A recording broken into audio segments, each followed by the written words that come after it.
சைவ சமய தொண்டர்கள் அறக்கட்டளை மற்றும் அகில உலக சைபர்கள் கூட்டமைப்பு சங்கம் சார்பில் 7 அம்ச கோரிக்கைகளை வலியுறுத்தி அறவழி போராட்டம் நடைபெற்றது.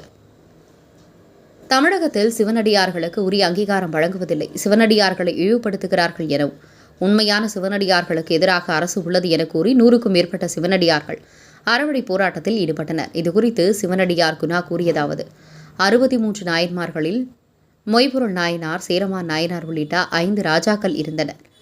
சிவனடியார்களை கோவில்களில் அனுமதிக்கப்படுவதில்லை. சிவனடியார்கள் அவமதிக்கும் நிலைதான் உள்ளது இந்த ஆட்சியில் என குறிப்பிட்டார். தொண்டு செய்யும் சிவனடியார்கள் மதிக்கப்பட வேண்டும். உண்மையில் அடியார்களுக்கு எதிராக அரசு உள்ளது. கோவில்களை சுத்தம் செய்யும் உழவார பணிகளுக்கு மட்டுமே அடியார்களை கேட்கின்றனர். எந்த குலம், சாதி, மதம் என பேதமற்று அடியார்களே உள்ளனர். எனவே சிவனடியார்களை அங்கீகரிக்க வேண்டும் என கூறினார்.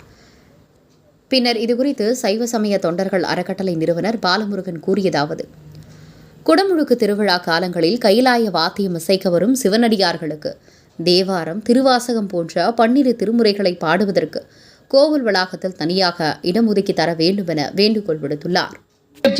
இரவு படுக்கிற வரைக்கும் பல்லு விலகரமாக விலகல திருநீரை வச்சு நாங்கள் இறைவனை நெஞ்சில் சுமந்து ஒரு இடத்துக்கு சென்று கொண்டு இருக்கிறோம். அதுக்கான தீர்வு தான் ஒரு 7 அம்ச கோரிக்கையை நாம் அரசாங்கத்துக்கிட்ட தெரிவிக்க போகிறோம்.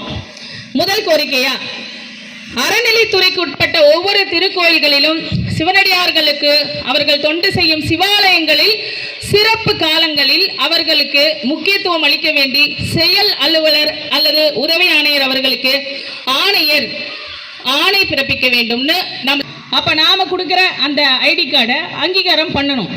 அங்கீகரித்து 100 ரூபாய் டோக்கன், 500 ரூபாய் டோக்கன்லாம் நம்ம போகக்கூடாது. நம்ம அந்த ஐடி கார்டை காமிச்சா நம்மளை கோயிலுக்குள்ளே சுவாமி தரிசனத்துக்கு அலோவ் பண்ணணும். அதுக்கான முறையான அங்கீகார ஆணையை பிறப்பிக்கணும்னு சொல்லி இந்த 7 அம்சங்களை நம்ம அறக்கட்டளை சார்பாக நம்ம முன்னெடுக்கிறோம். நிச்சயமாக இது நடக்கும்னு நினைக்கிறேன். அப்படி நமக்கு இது கொடுக்கலன்னா அடுத்த கட்டமாக நீதிமன்றத்தின் வாசலை போய் சேர்றதுக்கும் நாங்கள் தயாராக தான் இருக்கோம். நிச்சயமா நாங்கன்றது நம்ம எல்லாம் தயாராக தான் இருக்கோம்னு இந்த நேரத்தில் நான் பதிவு செய்து கொள்கிறேன்.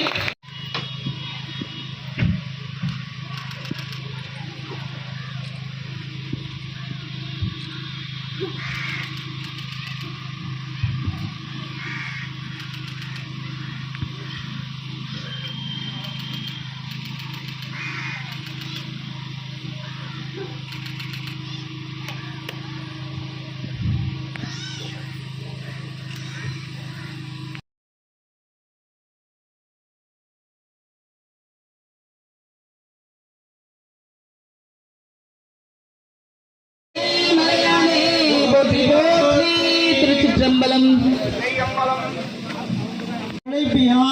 எங்களோட